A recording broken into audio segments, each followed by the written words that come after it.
बिस्मिल्लाहिर्रहमानिर्रहीम। अस्सलाम वालेकुम। दोस्तों, आज की वीडियो में हम तज़किरा करेंगे हज़रत इसहाक अलैहिस्सलाम का, उनकी ज़िंदगी के हालात व वाक़यात का। याद रहे कि हज़रत इसहाक अलैहिस्सलाम हज़रत इस्माइल अलैहिस्सलाम के भाई यानी हज़रत इब्राहीम अलैहिस्सलाम के फ़र्जंद हैं। हम आपको हज़रत इसहाक अलैहिस्सलाम की ज़िंदगी के अलावा इस गलत फहमी के बारे में भी बताएंगे जो यहूदियों की पैदा करदा है और वो लोगों के जहनों को ख़राब करने की कोशिश करते हैं। और दोस्तों, हमारी गुफ्तगू में अक्सर औकात बनी इसराइल का जिक्र होता है, लेकिन क्या आपने कभी सोचा है कि बनी इसराइल कौन थे और किसकी औलाद थे? तो दोस्तों, याद रहे कि इसराइल हज़रत याकूब अलैहिस्सलाम का लक़ब था और बनी इसराइल कोई और नहीं बल्कि हज़रत याकूब अलैहिस्सलाम की औलाद है। तो आज की वीडियो में दोस्तों हम हज़रत याकूब अलैहिस्सलाम की ज़िंदगी के भी वाक़यात आपको बताएंगे, उनकी ज़िंदगी पर तफसीली तज़किरा करेंगे। तो आपने हमारी आज की इस वीडियो को आखिर तक लाजमी देखना है, क्योंकि आज की ये वीडियो हज़रत इसहाक अलैहिस्सलाम और हज़रत याकूब अलैहिस्सलाम की ज़िंदगी पर मुश्तमिल है। आइए दोस्तों, वीडियो का बाकायदा आगाज़ करते हैं और सबसे पहले तज़किरा करते हैं हज़रत इसहाक अलैहिस्सलाम का।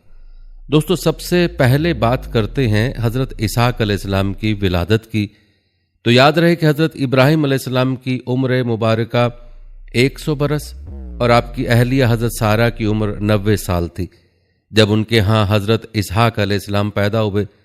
उन दिनों हज़रत इब्राहीम अलैहिस्सलाम मुल्क शाम में रिहाइश पजीर थे, जबकि बड़े साहबजादे हज़रत इस्माइल अलैहिस्सलाम 14 साल से मक्का मुकरमा में अपनी वालिदा हज़रत हाजरा के साथ मुकीम थे।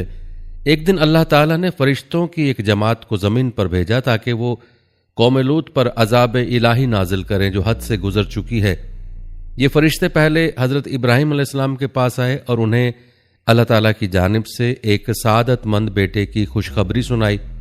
क्योंकि हज़रत सारा बूढ़ी थीं, फरिश्तों की इस खुशखबरी पर उन्हें बड़ी हैरत हुई और ताज्जुब भी, जिसका जिक्र अल्लाह ताला ने कुरान पाक में यूं फरमाया, हमने उसको यानी हज़रत सारा को इसहाक अलैहिस्सलाम की और इसहाक अलैहिस्सलाम के बाद याकूब अलैहिस्सलाम की खुशखबरी दी। तो उन्होंने कहा है मेरा बच्चा होगा, मैं तो बुढ़िया हूं और मेरे शौहर भी बूढ़े हैं, ये तो बड़ी अजीब बात है। उन्होंने यानी फरिश्तों ने कहा, क्या तुम अल्लाह की कुदरत से ताज्जुब करती हो? ए अहले बैत, तुम पर अल्लाह की रहमत और उसकी बरकतें हैं। हज़रत इब्राहीम अलैहिस्सलाम भी इस खुशखबरी पर बड़े हैरान हुए, क्योंकि बहुत बूढ़े हो चुके थे। लिहाजा उन्होंने भी अज़र ताज्जुब फरिश्तों से फरमाया, जब मुझे बुढ़ापे ने आ पकड़ा तो तुम मुझे खुशखबरी देने लगे, अब काहे की खुशखबरी देते हो? उन्होंने कहा कि हम आपको सच्ची खुशखबरी देते हैं, आप मायूस ना हो। गर्ज हज़रत इस्माइल अलैहिस्सलाम की पैदाइश के 14 साल बाद अल्लाह ताला ने आपको एक और सादतमंद फर्जंद हज़रत इसहाक अलैहिस्सलाम अता फरमाए, जिस पर हज़रत इब्राहीम अलैहिस्सलाम बार बार अल्लाह ताला का शुक्र अदा करते थे। जैसा कि कुरान पाक की सूरह इब्राहीम की आयत नंबर 39 में अल्लाह ताला फरमाते हैं, इब्राहीम अलैहिस्सलाम ने कहा, अल्लाह का शुक्र है जिसने मुझे इस बुढ़ापे में इस्माइल और इसहाक बख्शे, बेशक मेरा परवरदिगार दुआओं को सुनने वाला है। दोस्तों, आपको बताते चलें कि हज़रत इसहाक अलैहिस्सलाम की पैदाइश उसी साल हुई जिस साल हज़रत इब्राहीम अलैहिस्सलाम और हज़रत इस्माइल अलैहिस्सलाम ने अल्लाह का घर खाना काबा तामीर किया। दोस्तों, ये था तज़किरा हज़रत इसहाक अलैहिस्सलाम की विलादत का। अब बात करते हैं हज़रत इसहाक अलैहिस्सलाम की नबूवत का। याद रहे कि हज़रत इसहाक अलैहिस्सलाम के नबी होने की गवाही खुद कुरान करीम में दी गई है, जैसा कि अल्लाह ताला ने सूरह अल-साफ़ात की आयत नंबर 112 और 113 में फरमाया, और हमने उनको इसहाक अलैहिस्सलाम की बशारत भी दी कि वो नबी और नेकोकारों में से होंगे, और हमने उन पर और इसहाक अलैहिस्सलाम पर बरकतें नाजिल की थीं, और उन दोनों की औलाद में सालेह लोग भी होंगे और अपने आप पर सरी जुल्म करने वाले यानी गुनहगार भी। याद रहे कि हज़रत इसहाक अलैहिस्सलाम को अल्लाह ताला ने नबूवत अता फरमाई और आपकी औलाद बनी इसहाक कहलाई। बाद अज़ा बनी इसराइल में जितने भी नबी पैदा हुए सब के सब आप ही की नस्ल से थे। चुनाचे कुरान पाक में अल्लाह ताला फरमाता है, और हमने उन्हें इसहाक अलैहिस्सलाम और याकूब अलैहिस्सलाम बख्शे और उनकी औलाद में पैगंबरी और किताब मुकर्रर कर दी और उनको दुनिया में भी उनका सिला इनायत किया और वो आखिरत में भी नेक लोगों में होंगे। दोस्तों, जहाँ तक बात है हज़रत इसहाक अलैहिस्सलाम की शादी की, तो रिवायत के मुताबिक हज़रत इसहाक अलैहिस्सलाम की शादी हज़रत इब्राहीम अलैहिस्सलाम के भाई नाहूर की पोती रफ़का से हुई। शादी के वक्त हज़रत इसहाक अलैहिस्सलाम की उम्र 40 साल थी। उन्हें औलाद की बड़ी ख्वाहिश और तमन्ना थी, जिसके लिए वो बारगाह इलाही में दुआएं किया करते थे। आपकी दुआएं कबूल हुईं और शादी के 20 बरस बाद अल्लाह ताला ने आपको 2 जुड़वा बेटे अता फरमाए। पहले का नाम महीसु रखा गया, जिसे अहले अरब महीस के नाम से पुकारते हैं। उनकी औलाद रूमी कहलाई। दूसरे का नाम याकूब रखा गया, जिनका लक़ब इसराइल था, और उनकी नस्ल बनी इसराइल कहलाई। प्यारे दोस्तों, मौरखीन तहरीर करते हैं कि हज़रत इसहाक अलैहिस्सलाम अपने बड़े बेटे महीस से ज़्यादा मोहब्बत करते थे, जबकि उनकी अहलिया रफ़का अपने छोटे बेटे याकूब को ज़्यादा चाहती थीं। आखिरी उम्र में हज़रत इसहाक अलैहिस्सलाम की बिनाई ख़त्म हो गई थी और आप नाबीना हो गए थे।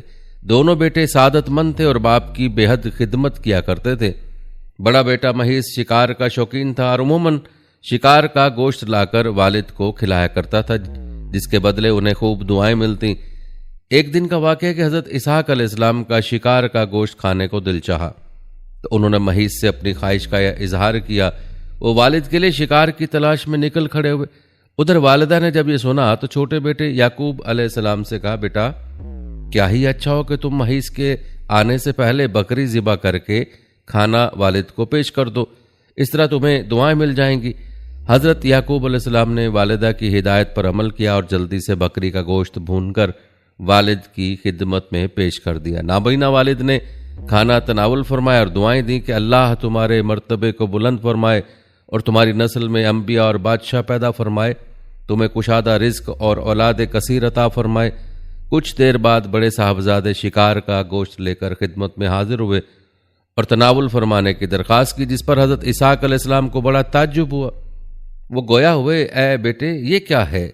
महीस ने कहा, ये वो शिकार का गोश्त है जिसकी आपने मुझसे फरमाइश की थी। हज़रत इसहाक अलैहिस्सलाम ने मजीद हैरान होकर फरमाया, वो तो तुम कुछ देर पहले मुझे खिला चुके हो। अब महीस के हैरान होने की बारी थी। बोले, अब्बा जान, मैं तो अभी शिकार का गोश्त लेकर आपकी खिदमत में हाजिर हुआ, उससे पहले तो मैं नहीं आया। हज़रत इसहाक अलैहिस्सलाम समझ गए कि वो छोटे बेटे याकूब अलैहिस्सलाम लाए होंगे। चुनाचे आपने महीस के लाए हुए खाने को भी तनावुल फरमाया और उसे दुआ दी कि तुम्हारी नस्ल सरसब्जो शादाब ज़मीन पर खूब फले और फूले, उनके फलों और रिज्क में अल्लाह खूब बरकत अता फरमाए। दोस्तों, कहते हैं कि महीस को अपने भाई याकूब अलैहिस्सलाम का सबकत ले जाना और पहले दुआएं ले लेना सख्त नागवार गुजरा और वो याकूब अलैहिस्सलाम के दुश्मन बनकर उनकी जान के दरपे हो गए। वालिदा ने जब महीस के गम गुस्से को देखा तो उन्हें खौफ महसूस हुआ और उन्होंने छोटे बेटे याकूब अलैहिस्सलाम से कहा कि तुम फौरी तौर पर शाम छोड़कर अपने मामू के पास हैरान चले जाओ, मुझे डर है कि महीस तुम्हें कत्ल न कर दें। जब भाई का गुस्सा खत्म होगा तो मैं तुम्हें वापस बुलवा लूंगी। हज़रत इसहाक अलैहिस्सलाम को भी मामलात की नज़ाकत का एहसास था, चुनाचे उन्होंने इस फैसले की हिमायत करते हुए हज़रत याकूब अलैहिस्सलाम को फौरी चले जाने का मशवरा दिया। यूं हज़रत याकूब अलैहिस्सलाम वालिद और वालिदा से दुआएं लेकर मुल्क शाम से हिजरत कर गए। दोस्तों, अब बात करते हैं इस गलत फहमी की कि जो हज़रत इसहाक अलैहिस्सलाम के हवाले से तौरात में तहरीफ के जरिए पैदा की गई। कहते हैं कि बनी इसराइल ने अल्लाह की किताब तौरात में तहरीफ करते हुए हज़रत इसहाक अलैहिस्सलाम को ज़बीहुल्लाह करार दिया। तौरात में यूं था, अल्लाह ने अपने अकलौते बेटे को ज़िबा करने का हुक्म दिया। इसराइलियों ने इसमें तहरीफ करके यूं कर दिया, अल्लाह ने हज़रत इब्राहीम अलैहिस्सलाम को अपने पहले बेटे इसहाक अलैहिस्सलाम को ज़बी करने का हुक्म दिया। यहाँ लफ्ज़ इसहाक उनकी तरफ से तौरात में इजाफा है और ये सरासर झूठ, बहतान और गुमराही है, जिसकी वजह से बनी इसराइल का अहले अरब से हसद है, क्योंकि अल्लाह ताला ने जिस वक्त ज़िबा का हुक्म फरमाया उस वक्त हज़रत इस्माइल अलैहिस्सलाम ही अकलौते बेटे थे। बनी इसराइल अहले अरब से इसलिए हसद करते हैं कि अहले अरब हज़रत इस्माइल अलैहिस्सलाम की नस्ल से हैं और उनमें सबसे अफजल अजीमुल मर्तबत अल्लाह के आखिरी पैगंबर हज़रत मोहम्मद मुस्तफ़ा सल्लल्लाहु अलैहि वसल्लम भी हैं। बनी इसराइल की शदीद ख्वाहिश है कि वो अजीम और जलीलुल कद्र शर्फ व मर्तबा जो मुसलमानों को मिला है उसे गलत करार देकर खुद से मंसूब कर लें, और अपने उसी मजमूम और झूठे मंसूबे की खातिर उन्होंने अल्लाह की किताब तौरात में भी तब्दीली कर डाली। तफसीर इब्ने कसीर में वाक़या बयान किया गया कि यहूदी आलिम हज़रत उमर बिन अब्दुल अजीज़ रहमुल्लाह के ज़माने में मुसलमान हुआ तो उन्होंने उनसे पूछा, हज़रत इब्राहीम अलैहिस्सलाम के कौन से बेटे को ज़िबा करने का हुक्म हुआ था? उसने जवाब दिया, ए अमीरुल मोमिनीन, अल्लाह की कसम वो इस्माइल अलैहिस्सलाम ही थे। और यहूदी भी इस बात को खूब जानते हैं, लेकिन अरबों से हसद की वजह से वो कहते हैं कि ज़िबा करने का हुक्म इसहाक अलैहिस्सलाम के बारे में था, ना कि हज़रत इस्माइल अलैहिस्सलाम के बारे में। दोस्तों, याद रहे कि यहूद और नसारा के बारे में अल्लाह ताला ने कुरान पाक में फरमा दिया कि वो कभी मुसलमानों के दोस्त नहीं हो सकते। जैसा कि सूरह माइदा की आयत नंबर 51 में अल्लाह ताला इरशाद फरमाते हैं, ए ईमान वालो, तुम यहूद और नसारा को दोस्त ना बनाओ, ये तो आपस में ही एक दूसरे के दोस्त हैं। तुम में से जो भी उनमें से किसी से दोस्ती करे वो बेशक उन्हीं में से। अल्लाह ताला जालिमों को हरगिज राह रास्त नहीं दिखाता। इन आयात की शान नज़ुल के बारे में बयान किया जाता है कि हज़रत अबादा बिन सामित अंसारी और रईसुल मुनाफिकीन अब्दुल्ला बिन उबई दोनों ही अहद जहालत से यहूद के हलीफ चले आ रहे थे। जब बदर में मुसलमानों को फतह हासिल हुई तो अब्दुल्ला बिन उबई ने भी इस्लाम का इजहार किया। उधर बनु कैनका के यहूदियों ने थोड़े ही दिनों बाद फितना बर्पा किया और वो कस लिए गए, जिस पर हज़रत अबादा ने अपने यहूदी हलीफों से ऐलान बिर्रत कर दिया। लेकिन अब्दुल्ला बिन उबई ने उसके बरक्स यहूदियों को बचाने की हर मुमकिन कोशिश की, जिस पर अल्लाह ताला ने सूरह बकरा की आयत नंबर 120 नाजिल फरमाई। एक दूसरी जगह इरशाद है कि यहूदी और नसारा तुमसे हरगिज राजी न होंगे जब तक तुम उनके तरीके पर न चलोगे। दोस्तों, यहाँ मुसलमानों के लिए एक लम्हा फिक्रिया है और मुसलमानों को इस बारे में सोचना चाहिए, क्योंकि आज हम न सिर्फ उन्हें अपना दोस्त, हमदर्द और खैर खा समझते हैं, बल्कि उन्हें राजी करने के लिए उनके रहन सहन, खाने पीने, उठने बैठने, लिबास व इक़दार को अपनाना बाइस इज्जत व इफ्तिखार समझते हैं। अब तो हालत यह है कि नाकामी अगयार ने हमें कहीं का ना छोड़ा। दोस्तों, हमें इज्तमाई और इनफरादी तौर पर सोचने की ज़रूरत है कि जिन कौमों को कुरान पाक बताता है तुम्हारी दोस्त नहीं हो सकती, आज हम उन्हीं कौमों के पीछे चल रहे हैं। अल्लाह हमारी हिफाजत फरमाए, आमीन। हम बात कर रहे थे हज़रत इसहाक अलैहिस्सलाम की, तो याद रहे कि अल्लाह जल्ला शानहू ने अपनी मुकद्दस किताब कुरान पाक में हज़रत इसहाक अलैहिस्सलाम का जिक्र 16 मरतबा फरमाया। वो कुरान मजीद में मुख्तलिफ मकामात पर हज़रत इसहाक अलैहिस्सलाम के नाम के साथ तज़किरा मिलता है।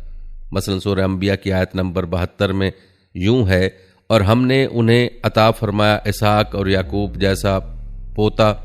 सूरह अल-साफ़ात की आयत नंबर 112 में, और हमने बशारत दी इसहाक की कि वो नबी होगा। सूरह इनाम की आयत नंबर 84 में इरशाद हुआ, और हमने उस इब्राहिम को इसहाक और याकूब मरहमत फरमाए और हर एक को हमने हिदायत दी। इसी तरह बुखारी और मुस्लिम में हज़रत अबू ज़र रज़ियल्लाहु तआला अन्हु से मरवी है, फरमाते कि मैंने अल्लाह के रसूल सल्लल्लाहु अलैहि वसल्लम से सवाल किया, पहली मस्जिद कौन सी बनाई गई? नबी मुकर्रम सल्लल्लाहु अलैहि वसल्लम ने फरमाया, मस्जिद हराम। मैंने अर्ज़ किया, फिर कौन सी? तो आप सल्लल्लाहु अलैहि वसल्लम ने फरमाया, बैतुल मक़दस। मैंने अर्ज़ किया, दोनों के दरमियान कितनी मुद्दत थी? फरमाया, 40 साल। और अहले किताब का कहना है कि बैतुल मक़दस की बुनियाद हज़रत याकूब अलैहिस्सलाम ने रखी। वाज़ेह हुआ कि हज़रत इस्माइल अलैहिस्सलाम और हज़रत इब्राहीम अलैहिस्सलाम के ताबीर काबातुल्लाह के 40 साल बाद पोते हज़रत याकूब अलैहिस्सलाम ने बैतुल मक़दस की बुनियाद रखी, और बाद में उसकी तामीर हज़रत सुलेमान अलैहिस्सलाम ने मुकम्मल फरमाई। दोस्तों, साबित हुआ कि रूए ज़मीन पर अल्लाह की इबादत के लिए पहला घर काबातुल्लाह है और वही किबला अव्वल है। कुरान में भी इस बारे में यूं इरशाद हुआ, बेशक पहला घर जो बनाया गया लोगों की इबादत के लिए वो मक्का में है। दोस्तों, हज़रत अंबिया अलैहिस्सलाम के हालात और वाक़यात पढ़ने से अंदाज़ा होता है कि उन हज़रात ने अल्लाह के पैगाम यानी दीन को पहुँचाने में किस कदर हिम्मत और इस्तक़लाल, जुर्रत व बहादुरी और अखलास के साथ हम तक पहुँचाया, और इस राह में हर किस्म की कुर्बानी भी दी। जान, माल, औलाद और हर महाज पर डट कर खड़े रहे, किसी मलामत करने वाले की कोई परवाह न की। ये दीन इंतहाई कुर्बानियों के बाद हम तक पहुँचा है। इसकी हिफाजत और नशर व इशाअत अब हमारी जिम्मेदारी है, और क़ससुल अंबिया का सिलसिला भी इसी गर्ज से आपकी खिदमत में पेश किया जा रहा है ताकि हमें तमाम अंबिया और उनकी ज़िंदगियों और सीरत के बारे में इल्म हो, लिहाजा आपने वीडियो को लाइक और शेयर ज़रूर करना है। दोस्तों, आखिर में तज़किरा करते हैं हज़रत इस्माइल अलैहिस्सलाम की वफ़ात का। याद रहे कि हज़रत इसहाक़ अलैहिस्सलाम ने 180 साल की उम्र में वफ़ात पाई, जबकि बाज़ कुतुब में 107 बरस तहरीर है। वफ़ात के वक्त आप अलैहिस्सलाम के दोनों साहबजादे हज़रत महीस और हज़रत याकूब अलैहिस्सलाम आप अलैहिस्सलाम के पास मौजूद थे, जिन्होंने आप अलैहिस्सलाम को अपने दादा हज़रत इब्राहीम अलैहिस्सलाम के पहलू में दफन किया। बाज़ मुहक्किकीन ने हज़रत ईसा अलैहिस्सलाम के ज़माने का तयन 23वीं सदी कबल मसीह किया है, वल्लाहुल इल्म। और आइए दोस्तों, अब तज़किरा करते हैं हज़रत याकूब अलैहिस्सलाम का। दोस्तों, हज़रत इसहाक़ अलैहिस्सलाम के दो बेटे थे, महीस और याकूब। कहा जाता है कि बाप बड़े बेटे महीस और माँ छोटे यानी याकूब अलैहिस्सलाम से ज़्यादा मोहब्बत करती थी। एक दिन बाप ने बड़े बेटे से फरमाइश की कि उन्हें शिकार का गोश्त खिलाया जाए। ये सुनकर महीस शिकार के घर से जंगल की तरफ चल दिया, जबकि माँ ने याकूब से कहा कि तुम जल्दी से बकरी ज़िबा करके बाप को गोश्त पेश करो और दुआएं ले लो। जब बड़ा बेटा शिकार करके वापस आया तो ये देखकर सख्त परेशान और रंजीदा हुआ कि याकूब अलैहिस्सलाम ने उनके आने से पहले ही वालिद को गोश्त खिला दिया। इस बात पर उसके दिल में भाई के खिलाफ दुश्मनी पैदा हो गई। सूरत हाल को भांपते हुए माँ ने याकूब को मशवरा दिया कि भाई के गैज़ व गज़ब से बचने के लिए घर छोड़कर अपने मामू के पास इराक के शहर हरान चला जाए। चूंकि इस मशवरे में वालिद की राय भी शामिल थी, लिहाजा याकूब अलैहिस्सलाम रात के पहले पहर ही घर से निकल गए। वो रात और अगला दिन सफ़र में गुजारने के बाद अगली रात एक आबादी के करीब खुली जगह में पत्थर को तकिया बनाकर सो गए। आंख लग गई तो ख्वाब देखा कि ज़मीन से आसमान तक एक सीढ़ी लगी हुई है, जिसके ज़रिए फरिश्ते ऊपर नीचे आ जा रहे हैं। इसी असना में अल्लाह ने आपसे मुखातिब होकर कहा कि मैं तुझको अनकरीब बरकत दूंगा और तेरी औलाद को कसीर कर दूंगा। ये ज़मीन तेरे लिए कर दूंगा और तेरे बाद तेरी औलाद के लिए। नाज़रीन, बताया जाता है कि इसी वादे और बात को लेकर बनी इसराइल यानी यहूद आज तक ये दावा करते हैं कि ये ज़मीन यानी फ़लस्तीन तो खुदा ने हमारे नाम कर दी हुई है, अल्लाह की तरफ से हिबा है, लिहाजा कोई दूसरी कौम और फ़लस्तीनी मुसलमान किस तरह इस पर अपना हक जता सकते हैं। रिवायत में आता है कि हज़रत याकूब अलैहिस्सलाम जब ख्वाब से बेदार हुए तो बहुत खुश थे, अल्लाह का शुक्र अदा किया और मन्नत मानी कि जब भी मैं सलामती के साथ अपने वालिदैन के पास वापस पहुंचा तो इस जगह जहां ख्वाब देखा था अल्लाह की इबादत के लिए एक घर तामीर करूंगा और अपने माल का 10वां हिस्सा अल्लाह की राह में खैरात कर दूंगा। चुनांचे उस जगह को छोड़ने से पहले आपने उस पत्थर पर जिसे तकिया बनाकर सोए थे तेल लगा दिए ताकि वापस आकर पहचानने में आसानी हो जाए। अलबत्ता हज़रत याकूब अलैहिस्सलाम अपने मामू लाबान के पास हरान शहर पहुंचे। मामू भांजे को देखकर बहुत खुश हुआ, सीने से लगाया और खूब खातिर मदारत की। रिवायत बताते हैं कि लाबान की 2 बेटियां थीं, बड़ी का नाम लिया और छोटी का राहिल था। चूंकि छोटी बहुत ही खूबसूरत थी, लिहाजा याकूब ने मामू से उसका रिश्ता मांगा, जिस पर लाबान ने कहा तुम 6 साल तक मेरी बकरियां चराओ तो मैं तुम्हारी शादी राहिल से कर दूंगा। उस वादे पर याकूब अलैहिस्सलाम 6 साल तक मामू की बकरियां चराते रहे। जब मुद्दत मुकम्मल हुई तो लाबान ने तमाम अजीज़ व क़ारिब और रिश्तेदार दोस्तों को जमा करके याकूब का निकाह अपनी बेटी से कर दिया। शब अरूसी यानी सुहाग रात जब याकूब अलैहिस्सलाम अपनी दुल्हन के पास गए तो पता चला कि निकाह राहिल से नहीं बल्कि बड़ी बेटी लिया से कर दिया गया। सुबह हुई तो मामू से दरियाफ्त किया कि ये क्या माजरा है। मामू ने जवाब दिया, हमारे रिवाज के मुताबिक बड़ी बेटी के होते हुए छोटी बेटी की शादी नहीं हो सकती, लेकिन मैंने तो छोटी का हाथ मांगा था। याकूब अलैहिस्सलाम ने जवाब दिया। इस पर लाबान ने कहा कि अगर तुम्हें उससे शादी करनी है तो मजीद 7 साल मेरी बकरियों की देखभाल करनी होगी। ये सुनकर याकूब अलैहिस्सलाम ने मजीद 7 साल मामू की बकरियां चराने की हामी भर ली और जब 7 साल मुकम्मल हुए तो लाबान ने राहिल की शादी भी याकूब अलैहिस्सलाम से कर दी। याद रहे उस वक्त 2 बहनों से एक मर्द की शादी ममनू न थी, यानी उस वक्त के दीन के मुताबिक ऐसा करना जायज़ था। नाज़रीन, रिवायत के मुताबिक हज़रत याकूब अलैहिस्सलाम ने राहिल से शादी के बाद कुछ वक्त मामू के पास गुजारा और फिर अहलो अयाल अपने वतन कनान जो कि मौजूदा फ़लस्तीन है वापस जाने की इजाज़त चाही। ये सुनकर लाबान बहुत गमगीन हुआ क्योंकि उसकी 2 बेटियां, बच्चे और भांजा जिसने 20 साल उसके पास गुजारे अब बिछड़ रहे थे। उसने याकूब अलैहिस्सलाम को मजीद रुकने के लिए कहा, मगर उन्हें अल्लाह की तरफ से हुक्म था कि अब वापस अपने वतन कनान यानी फ़लस्तीन का पुराना नाम जो कुनान था वहां जाकर दीन इस्लाम की तबलीग करें। लिहाजा वो मामू से इजाज़त लेकर वापसी के सफ़र पर रवाना हो गए। भांजे को रुखसत करते हुए लाबान ने अपनी बेटियों को जहेज के तौर पर बहुत सारी भेड़ बकरियां और सामानो खुर्दनोश साथ दिया। कहा जाता है कि हज़रत याकूब अलैहिस्सलाम ने सफ़र करते हुए कुनान के नज़दीक पहुंचकर एक ऐसी जगह पड़ाव डाला जहां करीब ही उनका भाई महीस रहता था, लेकिन याकूब अलैहिस्सलाम को इस बात का इल्म न था। गांव के लोगों ने महीस को खबर दी कि काफिला खवातीन, बच्चों और भेड़ बकरियों के साथ हैरान से कुनान जा रहा है और काफिले के सालार का नाम याकूब है। ये सुनकर पहले तो महीस परेशान और मुतअज्जिब हुआ कि ये कौन लोग हैं जो इतना माल असबाब लेकर यहां से गुजरे, लेकिन फिर जल्द ही 20 साल पुरानी कहानी याद आ गई कि हो ना हो ये मेरा भाई याकूब है। लिहाजा वो 400 भेड़ बकरियां और कुछ साथियों को लेकर उसकी तरफ चल पड़ा। जब याकूब अलैहिस्सलाम को यह खबर मिली तो बहुत गमगीन हुए कि जिस भाई की वजह से मुझे वतन छोड़ना पड़ा, अगर वही आ रहा है तो मुझे परेशान करेगा। मगर ऐन उसी वक्त आसमान से फरिश्ते ने आकर कहा कि गमगीन ना हो और भाई का इस्तकबाल करें। ये सुनकर उनकी ढारसबंदी, अपने रेवड़ से कुछ जानवर बतौर तोहफा लिए और आगे बढ़कर भाई का इस्तकबाल किया। महीस ने जब इतनी मुद्दत के बाद भाई को देखा तो गुस्सा जाता रहा। पास आकर याकूब को सीने से लगा लिया और साथ ले जाकर खूब खातर तवाज़ो की। हज़रत याकूब अलैहिस्सलाम चंद रोज़ भाई की मेज़बानी में गुजार कर जब आगे बढ़े तो 20 साल पुराने रास्तों को तलाश करते हुए यरूशलेम के करीब उस मकाम तक पहुंच गए जहां उन्होंने 20 साल कबल पत्थर के तकिए पर सर रखकर रात गुजारी थी।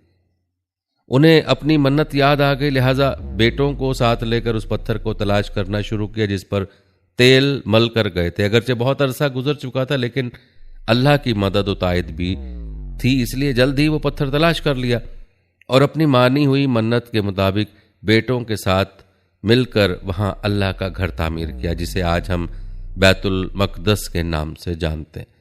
प्यारे दोस्तों, यहाँ आपको ये बताते चलें कि हज़रत याकूब के बाद दाऊद अलैहिस्सलाम ने इस इमारत को दोबारा तामीर करना शुरू किया और फिर उनके बेटे जनाब सुलेमान अलैहिस्सलाम ने जिन्नात की मदद से यहाँ एक इमारत तामीर की जिसे यहूदी हैकल सुलेमानी के नाम से पुकारते हैं।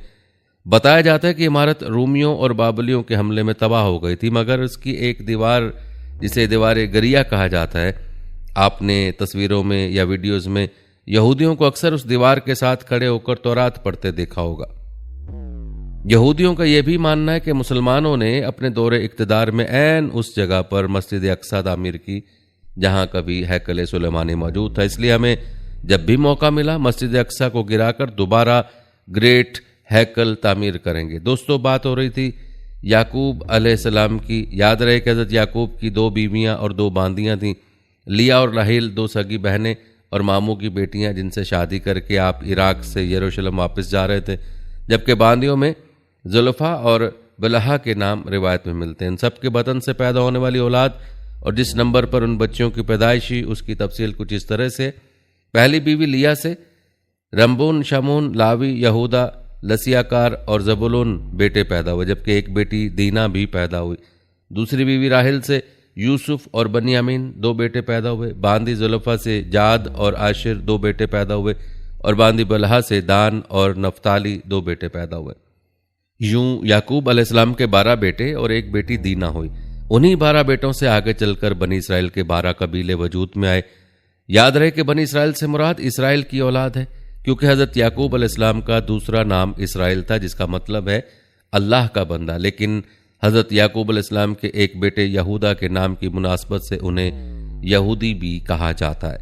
प्यारे दोस्तों, इस किस्से की इब्तिदा दरअसल हज़रत इब्राहिम अलैहिस्सलाम से होती है, और वो इसलिए कि हज़रत याकूब अलैहिस्सलाम इसहाक अलैहिस्सलाम के बेटे और इब्राहिम अलैहिस्सलाम के पोते हैं। इस तरह असलन ये आले इब्राहिम है और हम मुसलमान हर नमाज में आले इब्राहिम अलैहिस्सलाम पर दरूद भेजते हैं।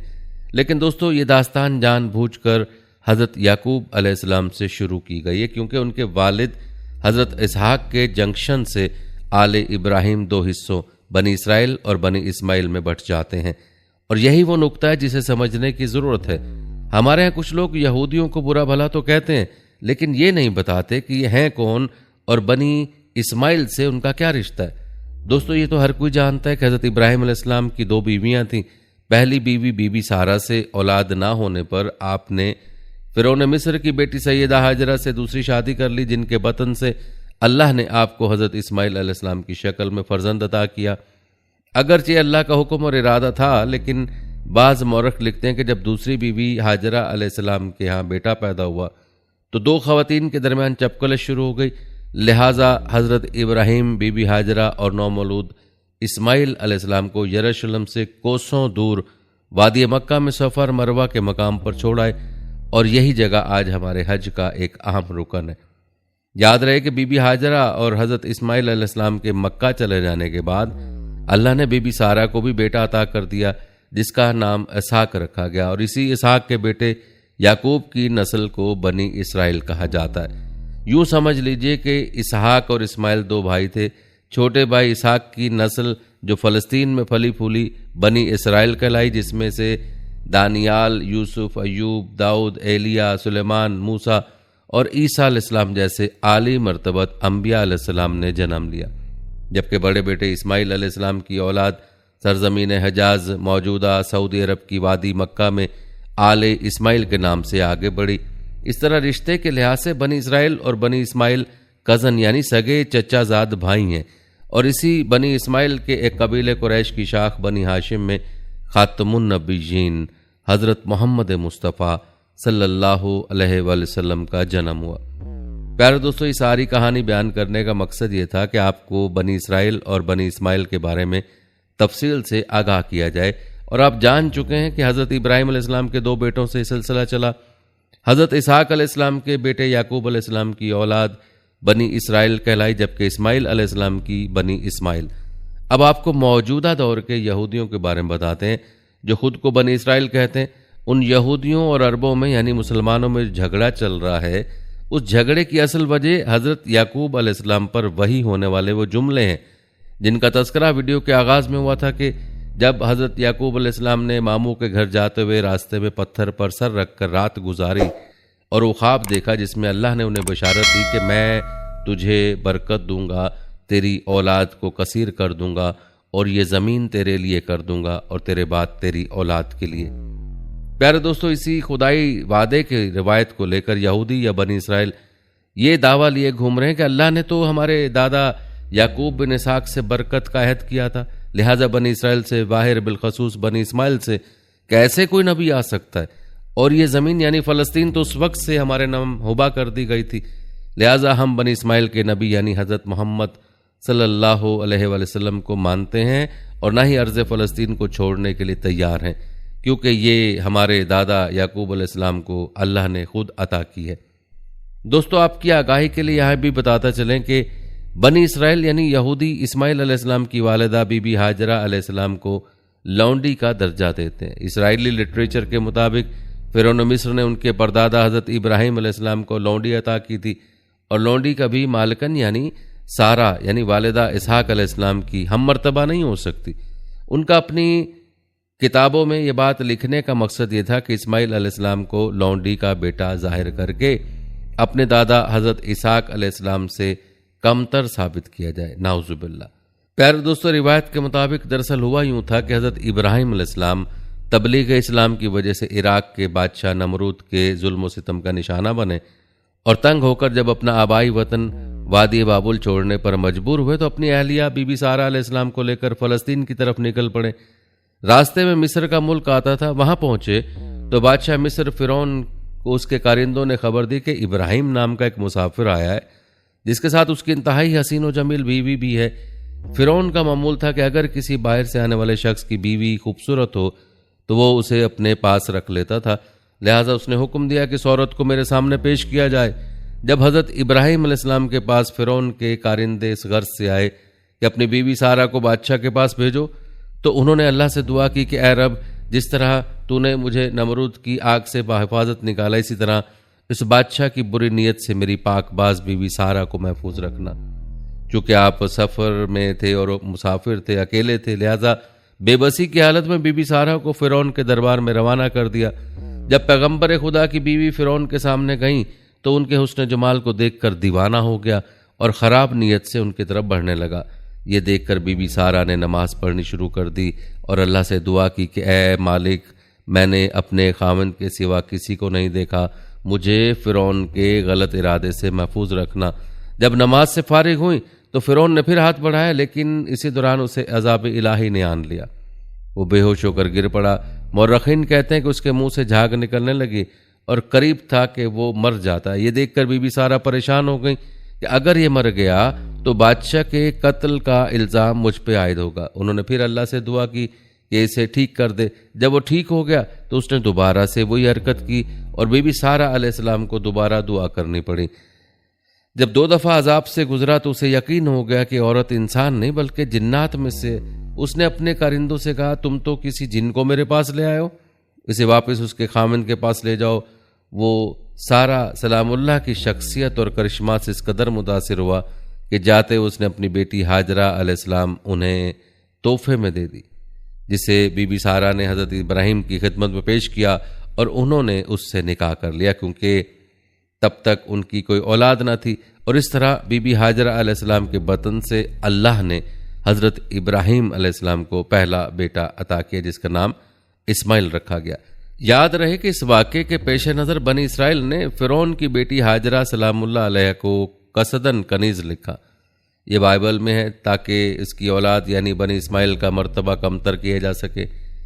नाज़रीन, याद रहे कि मकाम व मर्तबा तो अल्लाह की तरफ से है, जो अल्लाह ताला ने हर नबी को अता फरमाया, और सब नबियों का सरदार अल्लाह ताला ने हज़रत मोहम्मद मुस्तफ़ा सल्लल्लाहु अलैहि वसल्लम को बनाया है, जो हज़रत इस्माइल अलैहिस्सलाम की औलाद में पैदा हुए। लेकिन यहूदियों में यानी बनी इसराइल में तासुब पाया जाता है कि नबी आखिरुज़्ज़मा सल्लल्लाहु अलैहि वसल्लम जो कि सरदारुल अंबिया भी हैं, उनके कबीले में क्यों नहीं मबूस हुए। और यही वजह है अरबों यानी मुसलमानों और यहूदियों के दरमियान लड़ाई और इख्तलाफ है कि वो हज़रत इसहाक अलैहिस्सलाम के अलावा किसी को अहमियत नहीं देते और ना ही बनी इसराइल से बाहर किसी को नबी तस्लीम करते हैं। और आपको बताते चलें नाजरीन कि यहूदी इस बात पर भी इसरार करते हैं कि हज़रत इब्राहिम अलैहिस्सलाम ने अल्लाह के हुक्म से जिस बेटे को कुर्बान करना चाहा वो इसहाक अलैहिस्सलाम थे, ना कि इस्माइल अलैहिस्सलाम, जैसा कि हम मुसलमानों का अकीदा है। नाज़रीन, रही बात अर्ज़ फ़लस्तीन की, तो उसे वो खुदा की तरफ से इनाम और आले यकूब यानी बनी इसराइल होने की वजह से अपनी वरासत ख्याल करते हैं। नाज़रीन, वरासत से याद आया कि यहूदी हम मुसलमान और मसीहों की तरह किसी तबलीग के नतीजे में दूसरे मज़ाहिब को छोड़कर यहूदी नहीं हुए, बल्कि उनका दावा है वो सब के सब हज़रत याकूब अलैहिस्सलाम की औलाद हैं, इसलिए उन्हें बनी इसराइल कहा जाता है। नाज़रीन, बात हो रही थी हज़रत याकूब अलैहिस्सलाम के वतन वापसी की। उनकी दास्तान बयान करते हुए कुछ ज़रूरी बातों का तज़किरा करना था। नाज़रीन, रिवायत बताती हैं बैतुल मक़दस की तामीर के बाद वहीं पर हज़रत यूसुफ़ अलैहिस्सलाम की वालिदा राहिल के यहाँ दूसरे बेटे बनियामीन की विलादत हुई और दौरान ज़च्चे की राहिल का इंतकाल हो गया। हज़रत याकूब अलैहिस्सलाम ने अपनी चहेती बीवी राहिल को बैतुल मक़दस में ही दफन करके उनके सराहने निशाने के तौर पर एक पत्थर गाड़ दिया, जो अब तक मौजूद है। कहा जाता है हज़रत याकूब अलैहिस्सलाम को अपनी बीवी राहिल से इस कदर मोहब्बत थी कि उनकी वफ़ात से सख्त रंजीदा हुए और बैतुल मक़दस को छोड़कर अपने वालिद हज़रत इसहाक अलैहिस्सलाम के पास हेब्रोन, जो कि अल खलील शहर के नाम से जाना जाता है, वहाँ आ गए। उनका बड़ा भाई महीस भी वहाँ आ गया और दोनों बेटों की मौजूदगी में हज़रत इसहाक अलैहिस्सलाम 180 साल की उम्र में इंतकाल कर गए। याद रहे हज़रत इब्राहिम अलैहिस्सलाम और हज़रत इसहाक अलैहिस्सलाम की कब्रें इसी शहर में हैं, जिसे यहूदी हेब्रोन और मुसलमान अल खलील के नाम से पुकारते हैं। नाज़रीन, रिवायत बताते हैं कि हज़रत याकूब अलैहिस्सलाम ने बड़ी कठिन और दुख भरी ज़िंदगी गुजारी। शुरू में बड़े भाई के डर से 20 बरस तक वालिदैन से जुदा रहे, फिर चहेती बीवी यूसुफ और बनियामीन की माँ राहिल दागे मुफारकत दे गई, और सबसे बढ़कर ये कि 10 बेटों ने अपने सौतेले भाई यूसुफ और बनियामीन को बहुत सताया। चूँकि हज़रत याकूब को राहिल के बेटों यूसुफ और बनियामीन से बहुत प्यार था, लिहाजा हर वक्त उन्हें साथ रखते थे, जिस पर बाकी 10 बेटे नाराज़ हो गए और उन्होंने साजिश करके यूसुफ को कुएं में डाल दिया। ये अलग बात है कि बाद में हज़रत यूसुफ अलैहिस्सलाम मिस्र पहुंचकर वहाँ के हाकिम बने और भाइयों समेत अपने वालिद को वहाँ बुलवा लिया। तारीख बताती कि जब हज़रत याकूब अलैहिस्सलाम मिस्र गए तो उनके साथ कुंबे के फ़कत 93 अफराद थे, लेकिन बाद में जब हज़रत मूसा अलैहिस्सलाम इसराइलियों को कुप्ती ईसाइयों के गुलाम से छुड़ाकर वापस यरूशलेम लाए तो उनकी तादाद 6,70,000 थी। नादरीन, रिवायत के मुताबिक हजरत याकूब अलैहिस्सलाम यूसुफ अलैहिस्सलाम की जुदाई में 40 साल तक रोते रहे और बिल आखिर बाप बेटा उस वक्त मिले जब यूसुफ अलैहिस्सलाम वाली मिस्र थे। मुलाकात के बाद जनाब याकूब अलैहिस्सलाम की बिनाई लौट आई और वो 24 साल तक बेटे के पास मिस्र में मुकीम रहे, लेकिन यूसुफ अलैहिस्सलाम को वसीयत की कि मौत के बाद मेरी मैयत अपने वतन फलस्तीन ले जाकर मेरे बाप इसहाक के कदमों में दफन करना। हजरत यूसुफ अलैहिस्सलाम ने बाप की वसीयत के मुताबिक उनकी वफात के बाद हजरत याकूब अलैहिस्सलाम की मैयत एक संदूक में बंद करके फलस्तीन पहुंचाई और हस्बे वसीयत हजरत इसहाक अलैहिस्सलाम के पास दफन किया। कहा जाता है कि उस दिन से बनी इसराइल ने अपने मुर्दों को संदूक में बंद करके दफनाना शुरू कर दिया और ये रस्म आज भी जारी है। नाज़रीन, उम्मीद है कि यहाँ तक आपको बनी इसराइल के बारे में काफ़ी हद तक जानकारी हासिल हो चुकी होगी कि असल में इसराइल कौन है और हज़रत याकूब अलैहिस्सलाम की ये जो नस्ल है किस तरह से वो आज तक चली आ रही है। जहाँ तक अर्ज़े फ़लस्तीन और बैतुल मक़दस पर कंट्रोल और हाकिमियत का ताल्लुक है तो हकीकत यह है कि सरजमीन तीनों बड़े मज़ाहिब इस्लाम, मसीहियत और यहूदियत के नज़दीक यकसां तकदीस का दर्जा रखती है। सबके सब उसका एहतराम करते हैं और वो इसलिए कि बनी इसराइल के तमाम अंबिया इसी सरजमीन पर आए और अक्सर यहीं पर मदफून हैं और महव इस्तराहत हैं। बनी इसराइल के मारूफ अंबिया में याकूब अलैहिस्सलाम, यूसुफ अलैहिस्सलाम, मूसा अलैहिस्सलाम, हारून अलैहिस्सलाम, दाऊद अलैहिस्सलाम, सुलेमान अलैहिस्सलाम, दानियाल अलैहिस्सलाम और ईसा अलैहिस्सलाम के नाम शामिल हैं और ये वो अंबिया हैं जिनका तज़किरा कुरान पाक में भी आया है। याकूब अलैहिस्सलाम का तफसीली वाक़या आप मुलाहिज़ा कर चुके हैं। अलबत्ता बाकी अंबिया का मुख्तसर तज़किरा जो बेहद ज़रूरी है, लेकिन आपने वीडियो को स्किप नहीं करना। सबसे पहले तज़किरा करते हैं हज़रत यूसुफ अलैहिस्सलाम का। याद रहे कि हज़रत यूसुफ अलैहिस्सलाम हज़रत याकूब अलैहिस्सलाम के बेटे, हज़रत इसहाक अलैहिस्सलाम के पोते और हज़रत इब्राहीम अलैहिस्सलाम के पड़पोते हैं। वालिदा राहिल हज़रत यूसुफ अलैहिस्सलाम के छोटे भाई बनियामीन की पैदाइश के वक्त इंतकाल कर गईं। यूं अल्लाह ताला ने हज़रत याकूब अलैहिस्सलाम को 12 बेटों से नवाजा था, लेकिन राहिल के बतन से 2 बेटे यूसुफ और बनियामीन ही हुए। हज़रत यूसुफ अलैहिस्सलाम भी अपनी वालिदा की तरह हुस्नो जमाल में लासानी थे। वालिद को उनसे बेहद मोहब्बत थी और वो उन्हें खुद से जुदा नहीं करते थे। रिवायत में है कि हज़रत याकूब अलैहिस्सलाम की चहेती बीवी राहिल ने भी उनके लिए खुसूसी वसीयत की थी। अब ये बिन माँ के भी थे और 10 सुतेले भाइयों से छोटे भी। फिर शदीद कुर्बत और मोहब्बत का एक सबब यह था कि हज़रत याकूब अलैहिस्सलाम ने हज़रत यूसुफ अलैहिस्सलाम की पेशानी पर चमकते नूरे नबूवत का मुशाहिदा भी कर लिया था। दोस्तों, याद रहे कि अल्लाह अज़्ज़ व जल ने कुरान करीम की 111 आयात पर मुश्तमिल पूरी एक सूरत सूरह यूसुफ में हज़रत यूसुफ अलैहिस्सलाम के वाक़े को बयान फरमाया। सूरत में बयान करदा वाक़े को अहसनुल क़सस यानी बेहतरीन वाक़या कहा गया है। आपको बताते चलें कि कुरान पाक में हज़रत यूसुफ अलैहिस्सलाम का नाम मुबारक 26 मरतबा आया, जिनमें से 24 बार सूरह यूसुफ में, जबकि सूरह नाम और सूरह गाफिर में एक एक बार आपका जिक्र किया गया है। कहते हैं कि हज़रत यूसुफ अभी सने बलोगत को भी ना पहुंचे थे कि उन्होंने एक ख्वाब देखा जिसका अपने वालिद से यूं जिक्र किया, ए अब्बा जान, मैंने 11 सितारों, सूरज और चांद को देखा है कि सब मुझे सजदा कर रहे हैं। हज़रत याकूब अलैहिस्सलाम ने जब बेटे का ख्वाब सुना तो समझ गए कि ये बड़े होकर अल्लाह ताला की जानिब से एक अजीम मनसब पर फायज होंगे। इसलिए उन्हें अंदेशा हुआ कि यूसुफ के सुतेले भाई उनकी अजमत का अंदाज़ा लगाकर शैतान के बहकावे में आकर उनके दुश्मन ना हो जाएं और उन्हें कोई नुकसान ना पहुंचाए। चुनाचे उन्होंने कहा कि प्यारे बेटे, अपने इस ख्वाब का जिक्र अपने भाइयों से ना करना, ऐसा ना हो कि वो तुम्हारे साथ कोई फरेबकारी करें। कुछ शक नहीं कि शैतान इंसान का खुला दुश्मन है। दोस्तों, बाज़ मुफस्सिरीन ने लिखा है कि जिस वक्त हज़रत यूसुफ अलैहिस्सलाम अपने वालिद को ख्वाब सुना रहे थे, सुतेली माँ दरवाजे की आड़ से बातें सुन रही थी। जब सुतेले बेटे घर आए तो उसने ये बात उनके गोशे गुजार कर दी। वो वैसे भी हज़रत यूसुफ अलैहिस्सलाम से हसद करते थे, लिहाजा इस वाक़े ने जलती पर तेल का काम किया। उन्हें ये किसी तौर पर गवारा ना था कि उनका सुतेला छोटा भाई शान और रुतबे में उनसे आगे बढ़ जाए। लिहाजा उन सब ने हज़रत यूसुफ अलैहिस्सलाम को वालिद से जुदा करने का फैसला कर लिया। उन्होंने आपस में कहा कि यूसुफ को या तो जान से मार डालो या उसे किसी मुल्क में फेंकाओ, फिर अब्बा की तवज्जो सिर्फ तुम्हारी तरफ हो जाएगी, उसके बाद तुम अच्छी हालत में हो जाओगे। उनमें से एक ने कहा कि यूसुफ को कत्ल तो ना करो, बल्कि किसी अंधे कुएं की तह में डाल दो ताकि कोई आता जाता काफिला उसे निकाल कर ले जाए।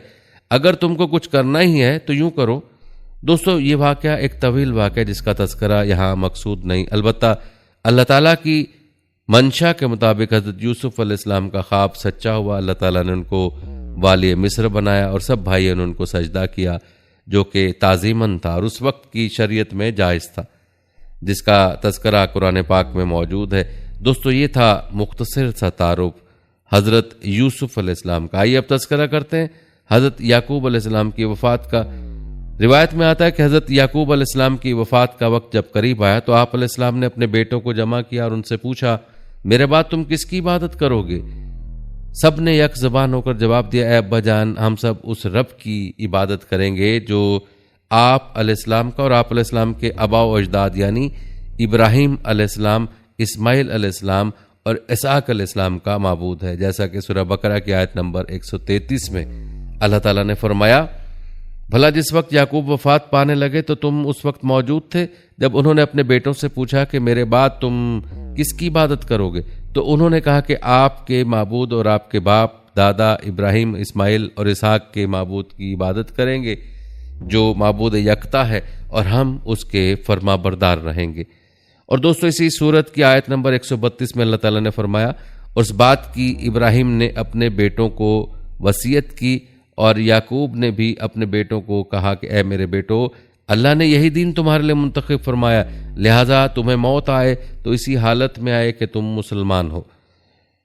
और आइए दोस्तों अब तज़किरा करते हैं आखिर में हज़रत याकूब अलैहिस्सलाम के विसाल और उनकी तदफीन की। तफसीर कुर्तुबी में मज़कूर है कि हज़रत याकूब अलैहिस्सलाम ने मिस्र में 24 साल रहने के बाद वफ़ात पाई और वफ़ात से पहले हज़रत यूसुफ़ अलैहिस्सलाम को वसीयत फरमाई कि मेरी मैयत मेरे वतन भेजकर वालिद इसहाक अलैहिस्सलाम के पास दफन किया जाए। सईद बिन जबीर रज़ी अल्लाह तआला ने फरमाया कि हज़रत याकूब अलैहिस्सलाम की मैयत को लकड़ी के ताबूत में रखकर बैतुल मक़दस मुंतकिल किया गया। इसी वजह से आम यहूद में रस्म चली निकली कि वो अपने मुर्दों को दूर दूर से बैतुल मक़दस ले जाकर दफन करते हैं। दोस्तों रिवायत के मुताबिक वफ़ात के वक्त हज़रत याकूब अलैहिस्सलाम की उम्र 147 साल थी। हज़रत अब्दुल्ला बिन मसूद रज़ी अल्लाह तआला ने फरमाया कि हज़रत याकूब अलैहिस्सलाम माँ अपनी औलाद जब मिस्र में दाखिल हुए तो उनकी तादाद 93 नफूस पर मुश्तमिल थी और जब उनसे फैलने वाले अफराद हज़रत मूसा अलैहिस्सलाम के साथ मिस्र से निकले तो उनकी तादाद 6,70,000 थी। नाज़रीन इस रिवायत से अंदाज़ा लगाया जा सकता है कि अल्लाह ताला ने आप अलैहिस्सलाम की औलाद में किस कदर बरकत अता फरमाई। नाज़रीन आपको बताते चलें कि कुरान मजीद की 16 आयात में हज़रत याकूब अलैहिस्सलाम का उनके नाम याकूब के साथ जिक्र फरमाया गया, जो कि मुख्तलिफ मकामात पर मुख्तलिफ सूरतों में हुआ है। नाज़रीन ये थे हालात व वाक़यात हज़रत याकूब अलैहिस्सलाम की ज़िंदगी के। उम्मीद करते हैं कि हमारी आज की वीडियो आपको पसंद आई होगी।